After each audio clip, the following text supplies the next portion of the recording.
اللہ نے قرآن میں ذکر کیا ہے کہ قیامت کے روز ابلیس اپنے ماننے والوں کو ایک بڑا خطاب کرے گا۔ یہ اس وقت ہوگا جب اللہ تمام انسانوں کا فیصلہ کر لے گا اور جنتی جنت میں اور جہنمی جہنم میں جانے کے لیے تیار ہوں گے۔ تب شیطان وہ سب کہے گا جسے سننے کے بعد شیطان کو ماننے والے چیخ اٹھیں گے، اور تب انہیں احساس ہوگا کہ انہوں نے اپنے آپ پر کتنا بڑا ظلم کیا، لیکن تب معافی کی کوئی گنجائش نہیں ہوگی۔ زندگی میں ہمیں دو چوائسز ملتی ہیں، ایک اچھا کرنے کی، ایک برا کرنے کی۔ اچائی کا راستہ کافی کٹھن ہوتا ہے اور بہت کم لوگ ایسے ہوتے ہیں جو اس راستے کا انتخاب کرتے ہیں، لیکن برائی کا راستہ جس میں ہر طرح کی عیش و عشرت ہوتی ہے ایک انسان کو اس راستے پر آسانی سے لا سکتی ہے۔ لیکن مشکلات سے بڑے اچائی والے راستے کے آخر میں ہمیشہ اچھا ہی ہوتا ہے، چاہے انسان کتنی ہی اذیتوں سے گزرے، اور برائی کا اختتام ہمیشہ برا ہی ہوتا ہے۔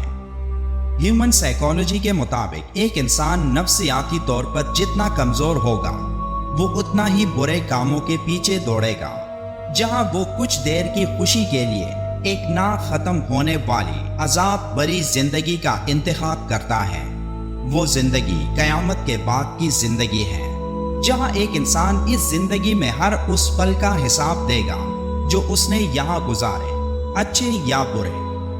برائی کے انتخاب کرنے میں ایک انسان اکیلا فیصلہ نہیں کرتا، بلکہ اس کو برائی کی طرف اکسانے والا انسان کا سب سے بڑا دشمن شیطان ہوتا ہے، جو وسوسوں کے ذریعے ایک انسان کی نفسیات پر حاوی ہو کر اس سے برے کام کرواتا ہے، کیونکہ شیطان نے اللہ سے وعدہ کیا تھا کہ وہ قیامت تک کے انسانوں کو برے کاموں میں ورگلائے گا۔ شیطان کے اس وعدے کے پیچھے انسان سے نفرت ہے، جس کا آغاز حضرت آدم علیہ السلام کی تخلیق سے ہوا تھا۔ اس وقت شیطان ایک متقی اور پرہیزگار تھا جو فرشتوں کو درس دیتا تھا۔ حدیث شریف میں ہے کہ شیطان انسان کے اندر خون کی طرح گردش کرتا ہے اور اس کے دل میں طرح طرح سے وسوسے ڈالتا ہے، اور اس کے ان کاموں کو جو خلاف شریعت ہوتے ہیں انہیں وہ اس کی نظروں میں صحیح کر کے دکھا دیتا ہے، اور اسے اس کا احساس بھی نہیں ہونے دیتا کہ ان کا انجام غلط ہے۔ مثلا جو لوگ بت پرستی کرتے ہیں وہ اسے غلط نہیں سمجھتے اور خود اپنے ہاتھوں سے تراشے ہوئے بتوں کو اپنا خدا اور حاجت روا سمجھتے ہیں اور ان کی عبادت کرتے ہیں۔ اسی طرح مجوسی لوگ آنکھ کی پوجا کرتے ہیں اور کائنات میں دو خداؤں کی حکمرانی تسلیم کرتے ہیں۔ اسی طرح دیگر مذاہب کے پیروکاروں کا بھی یہی حال ہے۔ اگر وہ اپنے عقائد و اعمال کو غلط سمجھتے تو انہیں چھوڑ دیتے، مگر شیطان نے ان کے دلوں میں یہ بات بٹھا دی ہے کہ تم اور تمہارے آباء و اجداد کا مذہب بالکل صحیح ہے۔ اسی طرح مسلمانوں کو بھی شیطان وہ تمام کام ان کی نظروں میں صحیح کر کے دکھاتا ہے جو بالکل غلط ہوتے ہیں۔ ہمارے معاشرے میں ہی دیکھیں کون سا غلط کام یہاں نہیں ہو رہا۔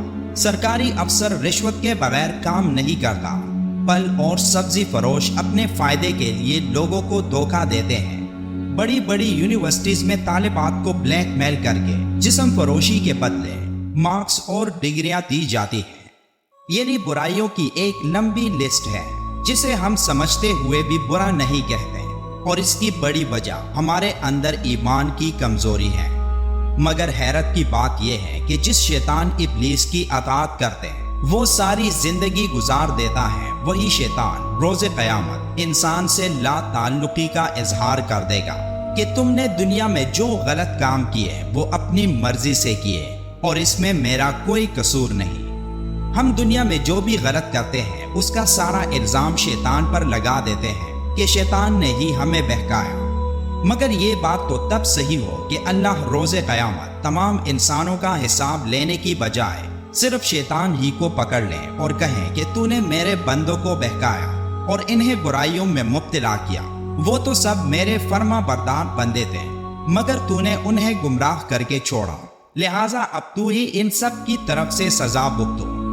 مگر ایسا نہیں ہوگا، کیونکہ اللہ تعالیٰ نے انسان کو ایک ایسی روشنی عطا کی ہے کہ جس سے وہ اپنے برے بھلے کی پہچان کر سکتا ہے۔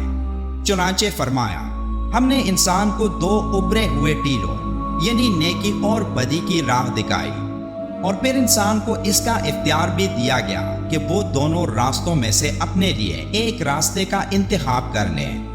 قیامت کے روز جب تمام انسان ایک جگہ اکٹھے ہوں گے اور جنت اور دوزخ میں داخل ہونے والے تمام انسانوں کی لسٹ تیار ہوگی، تب دو بولنے والے خطاب کریں گے۔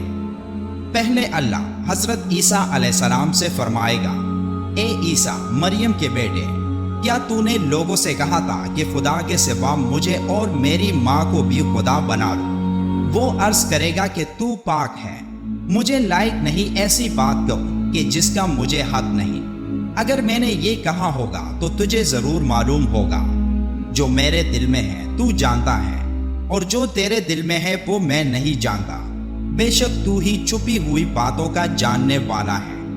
اس کے بعد اللہ فرمائے گا، یہ وہ دن ہے جس میں سچوں کو ان کا سچ کام آئے گا۔ ان کے لیے باغ ہے جن کے نیچے نہریں بہتی ہیں، ان میں سے ہمیشہ رہنے والے ہوں گے۔ ان سے اللہ راضی ہوا اور وہ اس سے راضی ہوئے، اور یہی بڑی کامیابی ہے۔ اس کے بعد شیطان ان کے درمیان آئے گا اور ان تمام لوگوں کو مخاطب ہو کر کہے گا جس کا ذکر قرآن مجید میں ان الفاظ کے ساتھ موجود ہے۔ جب حساب کتاب کا فیصلہ ہو چکے گا تو شیطان کہے گا، جو وعدہ خدا نے تم سے کیا تھا وہ تو سچا تھا، اور جو وعدہ میں نے تم سے کیا تھا وہ جھوٹا تھا، اور میرا تم پر کسی طرح کا زور نہیں تھا۔ ہاں، میں نے تم کو گمراہی اور باطل کی طرف بلایا تو تم نے جلدی سے اور بے دلیل میرا کہا مان لیا۔ تو آج مجھے ملامت نہ کر، اپنے آپ ہی کو ملامت کر۔ نہ میں تمہاری فریاد رسی کر سکتا ہوں اور نہ تم میری فریاد رسی کر سکتے ہو۔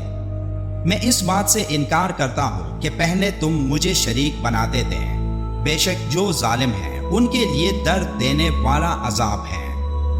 یہ وہ خطاب ہوگا جو ہر اس شخص کو سننا پڑے گا جو اس دنیا میں شیطان کی پیروی کرتا ہے۔ تب سوچیں ان لوگوں کی کیا حالت ہوگی جب وہ جنتیوں کو جنت کے باغوں میں جاتا ہوا دیکھیں گے۔